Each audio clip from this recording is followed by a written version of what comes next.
자, 우리 하나님께서는 당신의 자녀들을 너무나도 잘 알고 계십니다. 무엇보다도 우리의 연약함이 무엇인지를 잘 알고 계시기 때문에 우리가 감당할 수 없는 그런 상황과 환경에서 피할 길로 인도해 주시는 줄로 믿습니다.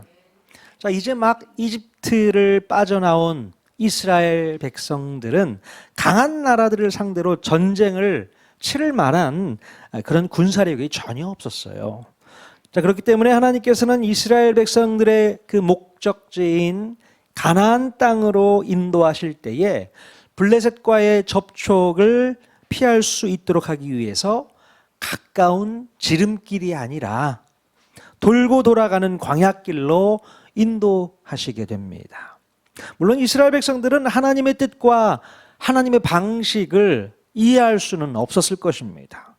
일주일이면 갈 수 있는 길을 놔두고서 죽어라 고생할 수밖에 없는 그런 광야길로 뺑뺑이를 돌리시는 것 같아서 불평과 불만이 쏟아졌을 거예요. 하지만 이 광야길이 바닷길보다도 안전하다고 하니 울며 겨자 먹기로 이 모세의 리더십을 따를 수밖에 없었던 것입니다. 자, 그리고 한편으로는 이스라엘 백성들을 이끄시는 기적의 그 시그널을 무시할 수 없었다는 것입니다. 자, 그 기적의 시그널이 무엇이었습니까? 바로 구름 기둥과 불 기둥이었죠. 하나님께서는 낮에는 구름 기둥으로 또 밤에는 불 기둥으로 이스라엘 백성들의 내비게이션이 되어 주셔서 그들이 나아가야 할 방향을 제시해 주시게 됩니다. 한번 생각해 보십시오. 구름 기둥과 불 기둥은 하나님께서 이스라엘 백성들과 함께 하고 계신다는 신호였습니다. 여러분이 만약에 이런 놀라운 광경을 보고 있노라면 어떤 생각이 들까요? 한번 생각해 보십시오. 내 눈앞에 구름 기둥이 펼쳐지고 밤에는 불 기둥이 펼쳐진다. 야, 대단하다. 우리 밤에 불꽃놀이 하는 것만 보더라도 대단하다고 하지 않습니까? 근데 불 기둥이 넓게 펼쳐져서 따뜻하게 해주고 있다? 엄청난 일이죠. 그래서 당연히 우리 마음 가운데 있는 근심과 걱정과 염려가 사라지고 든든한 마음이 들지 않을까 싶습니다. 야, 저거는 바로 하나님께서 우리와 함께 하신다는 시그널이야. 그러니까 걱정하지 말라는 얘기 아니야? 그렇죠. 그런 기적이 어디 있습니까? 낮에 그 뜨거운 띠약볕이 내려쬐야 되는데 구름 기둥으로 다 막아주고 있어요. 밤에는 추울 텐데 춥지 않도록 따뜻하게 난로를 펴주신단 말이에요. 그러니 하나님의 시그널이 아니고 무엇이겠습니까? 그래, 역시 하나님은 우리와 함께 해주셔. 그 마음에 믿음이 생기니까 얼마나 든든했을까. 자, 그런데 여러분, 이런 마음이 얼마나 오래 갈 수 있을까요? 야, 감사하다. 참 큰 은혜다. 이런 마음 얼마나 오래 버틸 수 있을까? 아무리 놀라운 기적이라고 해도요, 그 기적이 반복적으로 우리에게 계속되어진다면 우리 마음 가운데 있는 그 놀라운 감동과 감격이 차츰차츰 사라지게 되는 것을 볼 수 있게 돼요. 자, 기적에 대한 감사와 감격의 마음이 시간이 지나면서 희미하게 변해버린다는 겁니다. 자, 어느 순간 하나님의 은혜가 감사로 느껴지지 않고 그냥 당연한 것으로 여겨지게 될 때가 오는 것이죠. 정말 그래요. 처음에는 너무 감사하다. 야, 이것이 하나님의 은혜구나라고 생각했는데 시간이 지나면서 그 감동과 감사가 변질돼요. 당연한 것이다라고 생각을 하게 되더라고요. 우리의 모습이 그렇습니다. 마찬가지로 우리의 신앙생활을 살펴보면 비슷한 패턴이 있음을 발견하게 됩니다. 그러니까 신앙생활 처음 할 때에는 구원의 은혜에 감사와 감격이 넘쳐서 기쁘고 즐겁게 교회 생활을 잘 해나가는 것을 볼 수 있게 되지만 어느 정도 시간이 지나고 나면요, 이런 마음이 희미해지는 것을 볼 수 있어요. 예. 신앙생활에 익숙해지다 보면 구원의 은혜와 또 감사의 마음은 점차 줄어들게 되고, 반면에 없었던 불평과 불만이 생기고 또 성도들 간에는 트러블도 생기게 되더라고요. 왜 그러는 겁니까 도대체? 왜 그러는 거예요? 자, 그러면서 감춰두었던 원래의 성향과 옛 성품이 되살아나는 것을 볼 수 있게 됩니다. 자, 이런 것을 볼 때 예수님을 잘 믿던 사람이든지 또는 예수님을 믿지 않았던 사람이든지 사람은 잘 변하지 않는다는 것을 다시 한번 깨닫게 돼요. 야, 사람 변하는 게 쉽지 않구나. 잘 안 변해요. 자, 오랜 시간이 흘러왔어도 예상치 못했던 이 극한 상황이 발생하게 되면 사람들은 옛 성품, 옛 사람의 본성을 다시 되찾아서 옛날 모습 그대로를 재현하는 그런 일이 많이 발견되어져요. 자, 오늘 읽지는 않았지만요, 출애굽기 14장의 초반부에 보면요, 이스라엘 백성들이 구름기둥과 불기둥을 잘 따라오기는 했는데 마침내 홍해가 보이는 바닷가 앞에서 장막을 치라는 명령을 듣게 됩니다. 자, 출애굽기 14장 2절 말씀 같이 한번 읽어보겠습니다. 시작.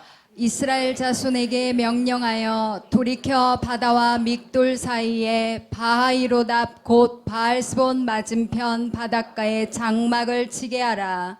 예, 모세의 말대로 이스라엘 백성들이 홍해 앞 바닷가에 장막을 쳤을 때에 그 모습을 애굽의 바로가 보기에는 왠지 이스라엘 백성들이 길을 잃고 갈팡질팡하는 것처럼 보였다는 거예요.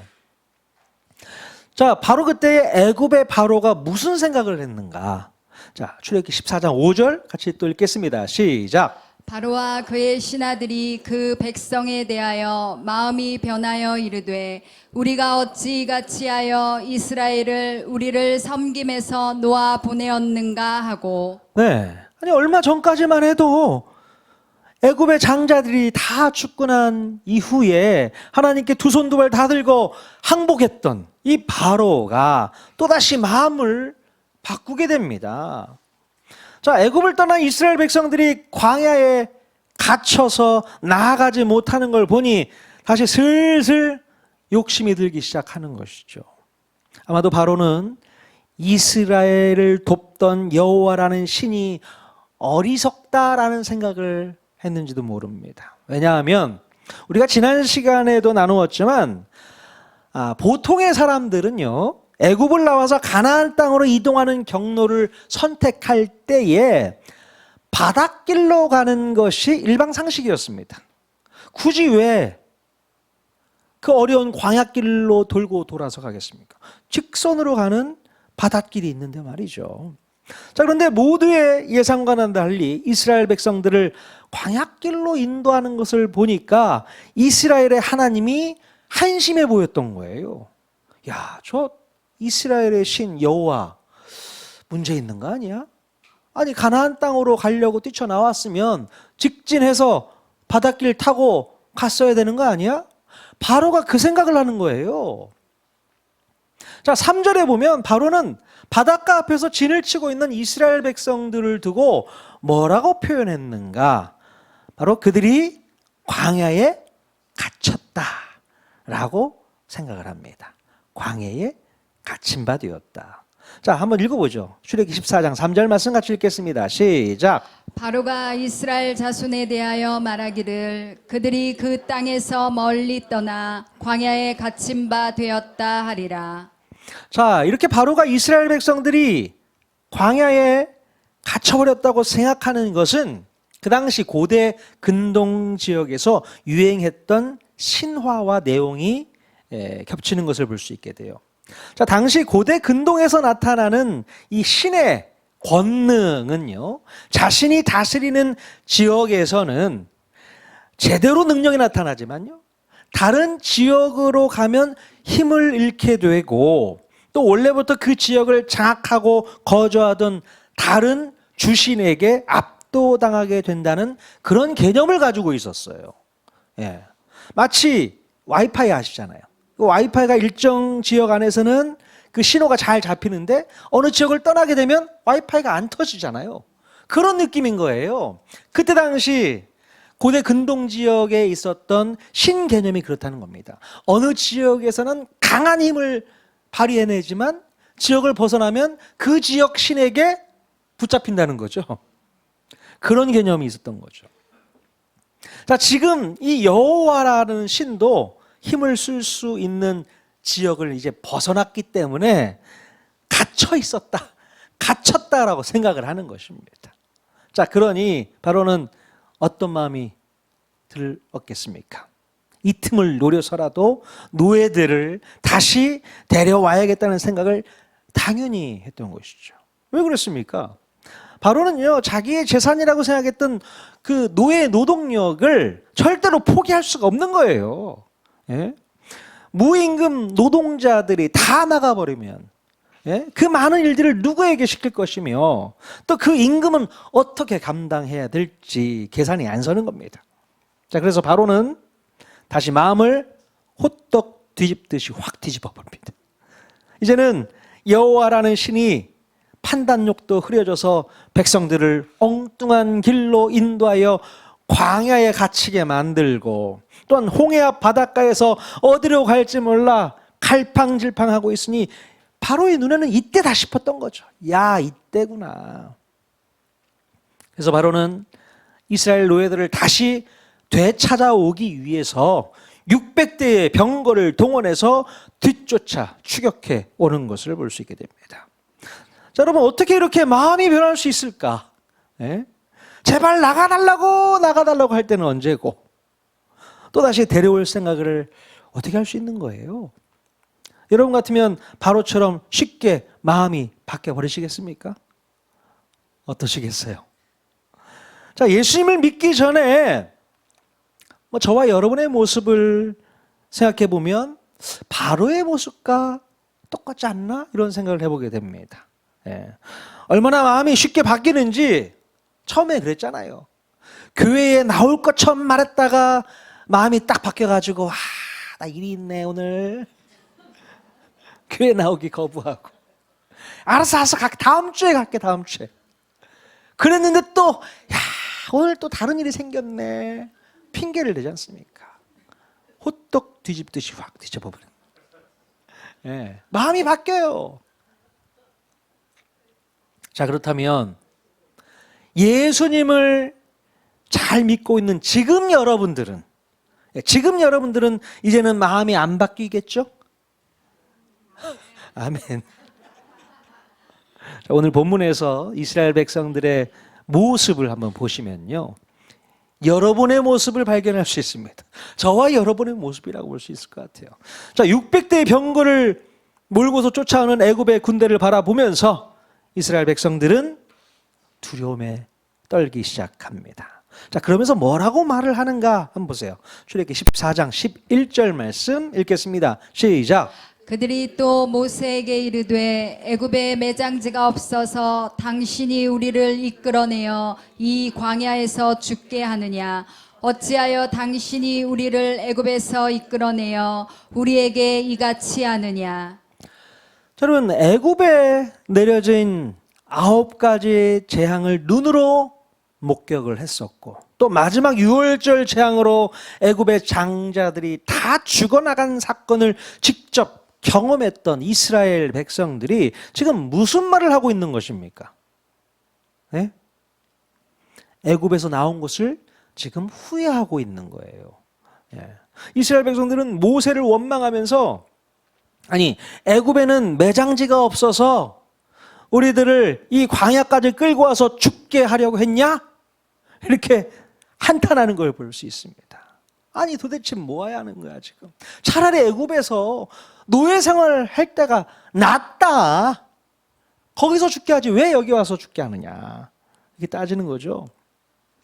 여러분, 이들의 마음 가운데 지금 하나님이 계시는 거 맞습니까? 하나님 계시는 거예요? 이스라엘 백성들이 원망하는 말을 듣다가 보면 그들이 마음 가운데 하나님을 믿는 마음이 전혀 없다는 생각이 들어요.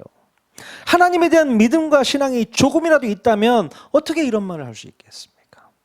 아무리 죽음의 공포가 몰려온다고 하더라도 하나님은 안중에도 없는 것처럼 어떻게 이런 헛소리를 해낼 수 있냐는 거예요. 자, 그런데 여러분, 우리의 모습을 가만히 보면 이스라엘 백성들을 많이도 닮았습니다. 예. 분명히 예수님을 구세주와 주님으로 믿는다고 고백하고 침례까지 받았음에도 어떤 계기에 의해서 한순간에 옛날로 돌아가 버리는 분들이 간혹 있어요. 우리가 신앙생활을 하다가다 보면 시험에 들 수 있죠. 사람에 의한 상처를 받을 수도 있고 서로 간의 오해 때문에 관계가 깨지기도 하고 또한 교회에 대한 흥미를 잃어버리고 교회를 떠나는 그런 영혼들도 간혹 있는 것 같습니다. 안타깝죠. 자, 심지어 하나님을 잘 섬기고 신앙생활을 누구보다도 잘 했는데도 불구하고 자기 자신에게나 또는 자기 가정에 우환이 발생하거나 슬픈 일이 생기면 제일 먼저 하나님을 오해하고 하나님으로부터 등을 돌리는 분들이 종종 있습니다. 정말로 하나님이 살아계시다면 신앙생활을 이렇게 잘하고 있는 나에게 어떻게 이런 일이 발생할 수 있는 겁니까? 이런 논리를 펼쳐나가는 거죠. 하나님이 정말 살아계시는 게 맞다면 저한테 이럴 수는 없는 거죠. 예? 제가 이렇게 신앙생활 잘하는 거 보셨잖아요. 이렇게 해서 잘하는데 왜 저에게 이런 일이 발생하는 겁니까? 라고 따지고 싶은 마음들이 많이 있으실 겁니다. 그래서 차라리 예수 믿기 전 그때로 돌아가서 내 마음대로 자유롭게 죄짓고 살다가 죽는 게 낫다고 생각하는 분들이 종종 있다는 겁니다. 안 그렇습니까, 여러분? 제가 생각해 볼 때도 최근에 이런 생각을 제가 해본 적이 있습니다. 최근에 하나님 적당히 좀 하시지요. 적당히 좀 하세요, 하나님. 왜 이렇게 힘든 일을 연장 당하게 하십니까? 네. 이래가지고 믿음이 없는 사람이 예수님을 제대로 믿을 수 있겠습니까? 이런 얘기를 마음 가운데 했던 적이 있습니다. 여러분 잘 아시잖아요. 저희 가정에 정말 한 달 사이에 별일이 다 터지죠. 장모님 장례식 치른 지 한 달도 안 된 때에 집에 홍수가 나서 어제 제 아내랑 애들이랑 또 우리 조카들 다 모여가지고 수해 복구 작업을 하고 왔습니다. 얼마나 쓰레기가 많이 몰려왔는지 다 걷어내고 또 집안에 있는 집기들을 다 드러내고 다 버렸어요. 다 버려서 쓸 수 있는 게 없어요. 생각해 보세요. 물에 젖어 있는 모든 집기류를 어떻게 다 쓸 수 있겠습니까? 물론 씻어서 쓸 수 있는 것도 있었지만 와, 완전히 전쟁터가 따로 없습니다. 6.25 때 난리는 난리도 아닌 거예요. 하루 종일 치우면서 하나님 왜 이러시는 거죠? 마음 가운데 불편한 마음이 있었죠. 아니 성도들 보기에도 민망합니다, 주님. 목사님 가정에 이런 일이 자꾸 발생한다고 하면 성도들이 뭐라고 생각하시겠습니까? 이런 생각도 들고. 근데 하나님께서 그런 마음이 또 주시더라고요. 야, 김 목사, 네가 이렇게 고통도 당해보고 힘들고 어려운 일도 겪어봐야 성도들의 마음도 알 수 있지 않겠어? 그런 마음으로 그냥 이해를 했죠. 아무튼 그렇습니다. 정말 이렇게 힘들고 어려운 수해 난 현장을 직접 본 건 처음이고 제가 당한 건 정말 처음이잖아요. 늘 방송으로만 봐왔지 그게 직접 피부로 와닿지 않았는데 이번 경험을 해보고 나니까 너무나 고통스럽죠. 이를 당하신 분들은 기도 많이 해주셔야 됩니다. 우리 김지영 성사님 오빠 가정에 거기도 수해가 나서 너무 많은 재산적인 손해를 입게 되었어요. 잘 해결될 수 있도록 기도해 주시기를 부탁드리겠습니다.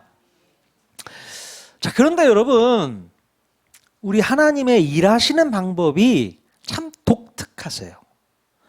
늘 하나님의 일하시는 패턴을 제가 발견하고 연구하고 여러분에게 말씀드리지만 참 독특하세요. 자, 어렵게 이집트에서 빼내셨으면, 그렇죠? 이스라엘 백성들을 이집트에서 출애굽 시키셨으면 그 다음에는 그래도 쉽게 가도록 하면 좋을 텐데 계속해서 어렵게 막다른 골목으로 끌고 가시는 것을 발견하게 됩니다. 예. 이스라엘 백성들은 이집트에서 탈출하기만 하면 이제 살판 날 줄 알았습니다. 그래, 노예생활 끝. 이제 좋은 일만 있겠지. 근데 예상과는 달리 평탄하고 빠르게 나 있는 바닷길이 아니라 뜨겁고 건조하고 척박한 광야길로 하나님께서 인도하시는 거예요. 예상치도 못했습니다. 또 그나마 안전하다고 믿었던 광야길도 안전하기는커녕 앞에는 홍해가 가로막혀 있고 또 뒤에서는 바로가 보낸 600대의 병거가 쫓아오는 그런 진퇴양난의 상황이 펼쳐지게 됩니다. 이스라엘 백성들의 마음이 오죽했을까요? 꽃길만 걸을 줄 알았던 이 출애굽 여정길이 전혀 예상치 못했던 고난과 고통의 길이 될 줄이야. 예. 자, 그러니 그때부터 모세는 백성들로부터 원망을 듣는 신세가 되었고 우리 하나님도 졸지에 힘도 없고 지혜도 없고 대책도 없는 그런 무능한 신으로 취급을 당하게 된 것입니다. 자, 그런데요, 이렇게 믿음 없는 백성들을 바라보면서 우리 하나님께서는 그들을 믿음이 없다라고 타박하거나 꾸중하시거나 책망하지 않으셨어요. 꾸중하지 않으셨습니다. 오히려 모세를 통해서 백성들을 타이르고 진정시키는 하나님의 친절한 배려를 볼 수 있게 됩니다. 자, 출애굽기 14장 13절 말씀 또 읽어보겠습니다. 시작. 모세가 백성에게 이르되 너희는 두려워하지 말고 가만히 서서 여호와께서 오늘 너희를 위하여 행하시는 구원을 보라. 너희가 오늘 본 애굽 사람을 영원히 다시 보지 아니하리라. 네. 자, 모세가 백성들에게 뭐라고 말하면서 다독이고 있습니까? 두려워하지 말고 가만히 서서 하나님의 일하시는 장면을 지켜보라는 겁니다.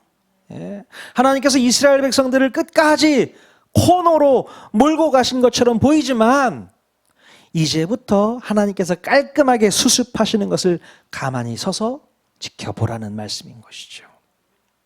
여기서 보면 가만히 서서 지켜보라는 것은 무슨 의미일까요?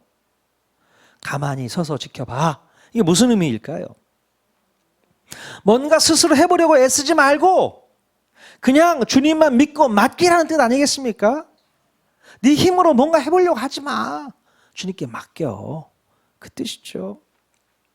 자, 그래서 우리는 하나님께서 우리들을 막다른 골목으로 이끄신 이유를 깨닫게 됩니다.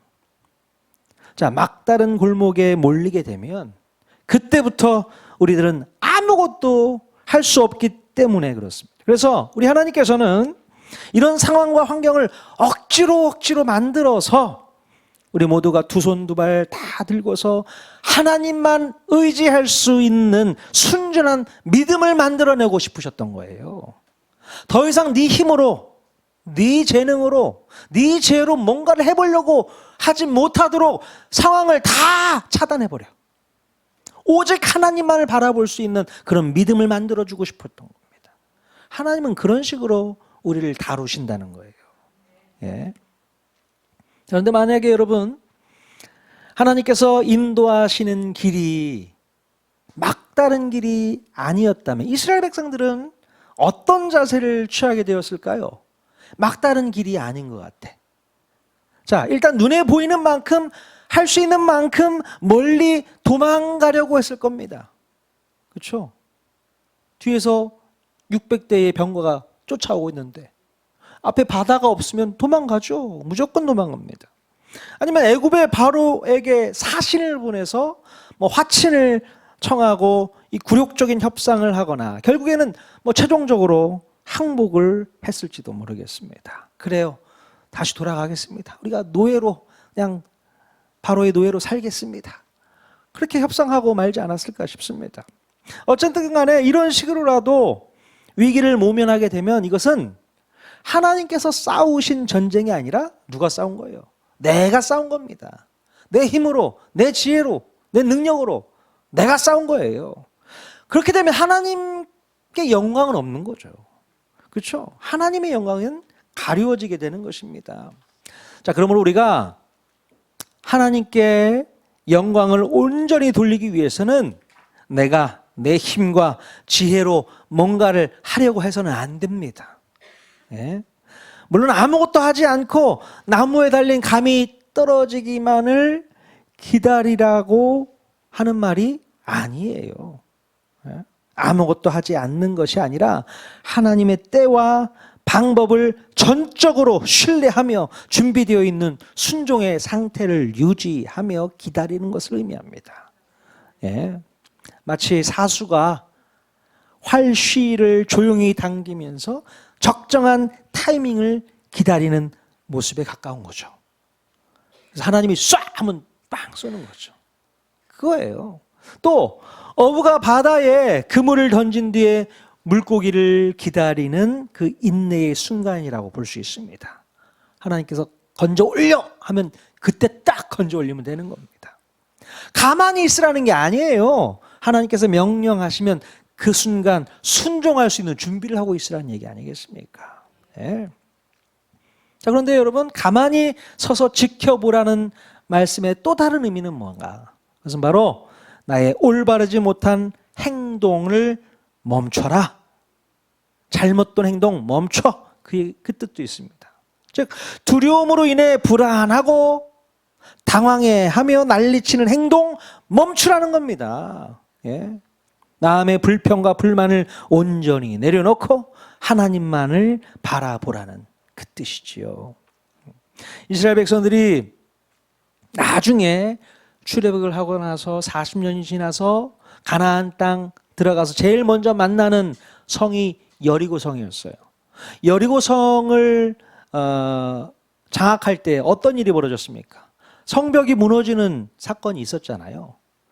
하나님께서 이스라엘 백성들에게 여리고 성벽을 하루에 한 번씩 일주일 돌아, 마지막 날은 7번 돌아, 이렇게 말씀하시잖아요.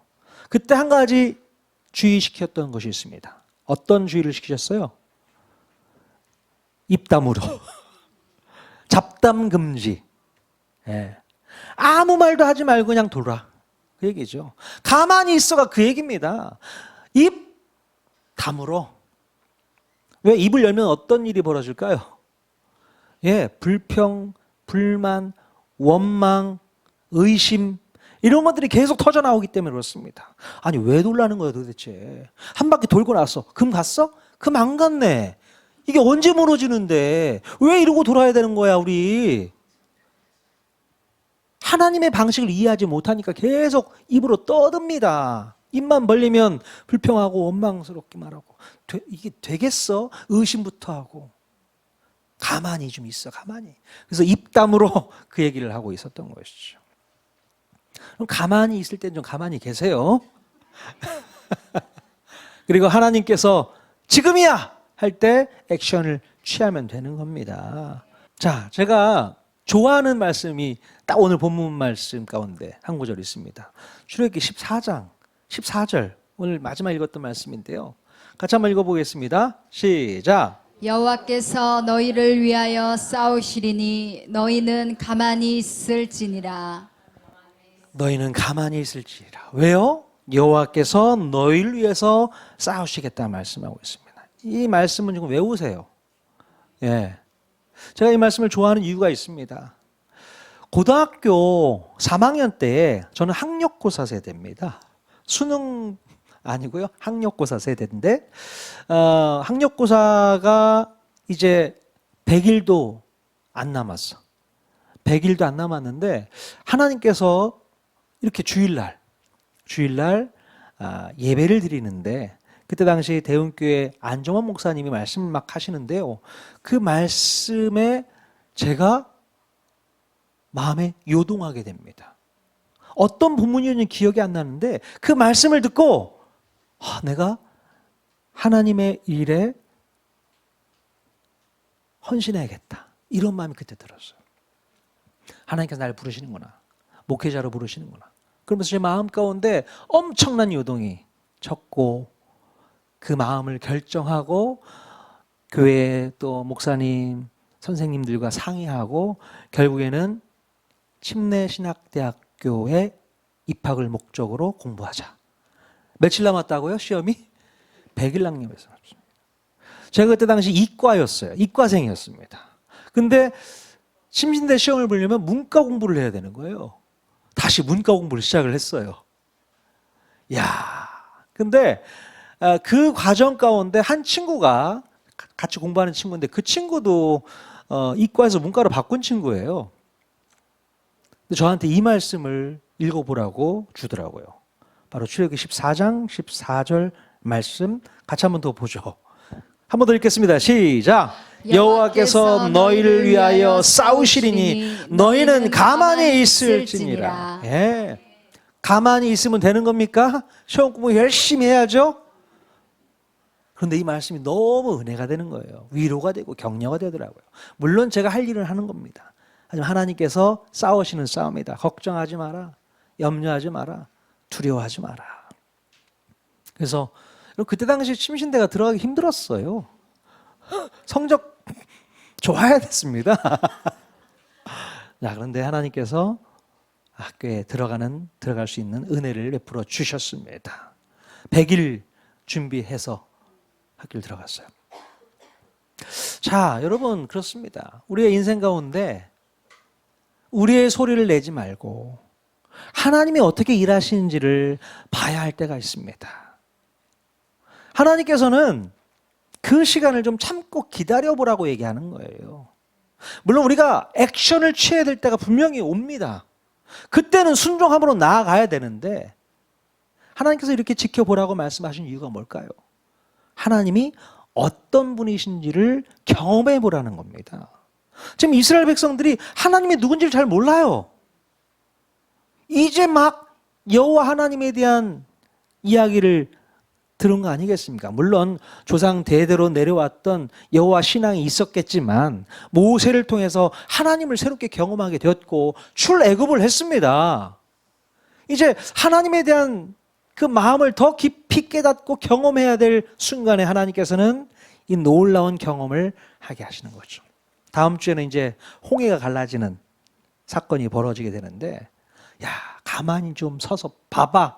지켜봐봐. 내가 누군가 좀 니들이 경험해봐. 그 얘기를 하고 있습니다. 여러분, 하나님께서 분명히 일하실 줄로 믿습니다. 우리의 힘으로 뭔가 해보려고 노력하지 마십시오. 우리가 할 것은 뭐예요? 지켜보는 거죠. 그리고 하나님이 어떤 분이신지를 깊이 체험하고 경험하고 또 이제 지금 너희가 액션을 취할 때 하면 무조건 순종하며 나아가는 거. 그거 준비하면서 기다리고 있으라 말씀하고 있습니다. 그러면 하나님께서 분명히 우리에게 승리를 허락해 주실 줄로 믿습니다. 내가 너희를 위해서 싸울 거다라고 말씀하고 있어요. 우리는 그냥 뒤에서 지켜만 보시면 됩니다. 주님이 싸우시는데 내가 뭐 할 게 있겠습니까? 여러분 그 힘들고 어려운 상황 속에서도 이 말씀 붙잡고 살아가시는 저와 여러분 모두가 다 될 수 있기를 바랍니다. 아시겠습니까? 어떤 고난이 와도 어떤 어려움이 와도 김중량 목사님 가정에는 그런 어려움도 많이 있었는데 이 정도는 아무것도 아니야 라고 위로받고 격려받고 힘내실 수 있기를 바랍니다. 그러면 하나님께서 큰 복 허락해 주실 줄로 믿습니다. 저희 통하는 게 모든 성도들 가정 가운데 힘있게 승리하는 그런 모습이 날로 차고 넘쳐나기를 주님의 이름을 간절히 축원드립니다.